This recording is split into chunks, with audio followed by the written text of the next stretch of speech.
నాది ఒంగోలే అస్సలు తగ్గేదేలే అంటున్నారు జనసేన నేత బాలినేని శ్రీనివాసరెడ్డి. ఎమ్మెల్యే దామచర్ల వ్యాఖ్యలకు ఘాటుగా కౌంటర్ ఇచ్చారైన.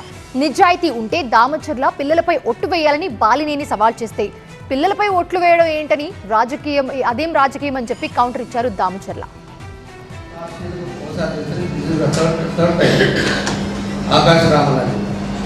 తీసుకెళ్ళి విజయవాడ వేస్తారు, పనికి మాలను పనికిరాని చేస్తారు అని తీస్తాను. నేను కూడా ఎందుకు నేను ఊరుకుంటా ఉంటే అది మంచి పద్ధతి కావట్లా, మన చేతకంటాను. దాని సంగతి కూడా చూస్తాము. అది కూడా ఎవడనేది కూడా చేస్తారు.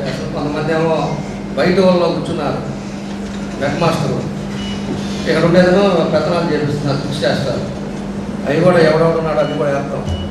దామచర్ల చేసిన ఈ వ్యాఖ్యలను ఖండించారు జనసేన నేత బాలినేని శ్రీనివాసరెడ్డి. దామచర్లపై అవినీతి లేఖలు రాయించలేదని తన కొడుకుపై ప్రమాణం చేస్తానన్నారు. నేనే రాయించానని నీ కూతురుపై ప్రమాణం చేయగలవా అంటూ దామచర్లకు సవాల్ విసిరారు బాలినేని. నేను అడుగుతా ఉన్నా, లెటరు నేను రాయించాను అని చెప్పి మాట్లాడుతున్నావు. నాకు ఒక్కడే కొడుకు మీద ఒట్టేసి చెప్తున్నా, నాకు సంబంధం లేదు అని నేను చెప్తున్నా. నీవు నీ కూతురు మీద ఒట్టేసి చెప్పు నేను రాయించాను. ఇంత దుర్మార్గపు మాటలు ప్రజల్ని ఇంకా ఎలా మోసం చేస్తావయ్యా? ఒక పక్క ఎన్ని ఆక్రమణలు జరుగుతూ ఉన్నాయి. 14 సంవత్సరాల నుంచి గుడిసెలు వేసుకొని వాళ్ళు ఇల్లు ఉంటే రాత్రి వచ్చి లేపిచ్చేస్తావు. ఒకవేళ ఏమనంటే వాళ్ళు ప్రైవేట్ ప్రాపర్టీ అయితే గవర్నమెంట్ వాళ్ళ చేత పోలీసుల చేత చూపించు, వాళ్ళకేదో సహాయం చేసి చేయించు. పేదలకు అన్నం పెట్టే తమ కుటుంబంపై గంజాయి ఆరోపణలు సరికావన్నారు బాలినేని. బియ్యం, ఇసుక, గ్రావెలు ఎవరు చేస్తున్నారు చెప్పండి. ప్రజలు మొత్తం తెలుసు. ఇక్కడ అన్నిటికీ మెదకుండా కూర్చుంటే ఇష్టం వచ్చినట్టు మాట్లాడతారు నా మీద. మా అబ్బాయి గంజాయిని చేసేవాడా? ప్రజలకి భోజనం పెట్టేవాళ్ళం మేము, గంజాయి పెట్టేవాళ్ళం కాదు.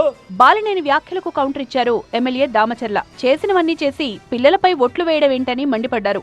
5 సార్లు గెలిచి 2 సార్లు మంత్రులు అయిపోయి చేసాను, ఇంత చేసాము అంత అనుకునే వాళ్ళు ఎవరన్నా ఒట్లేస్తారా పిల్లలపైన?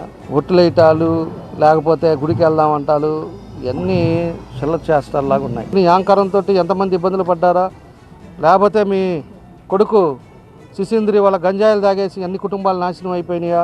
అందరూ కూడా చేసేటప్పుడు చెప్పుకోవాలి. నువ్వు ఉన్నటప్పుడు, పదవిలో ఉండేటప్పుడు, నువ్వు ఉండేటప్పుడు మీ వాడు చేస్తున్న పనులకి నువ్వు చెప్పాలి.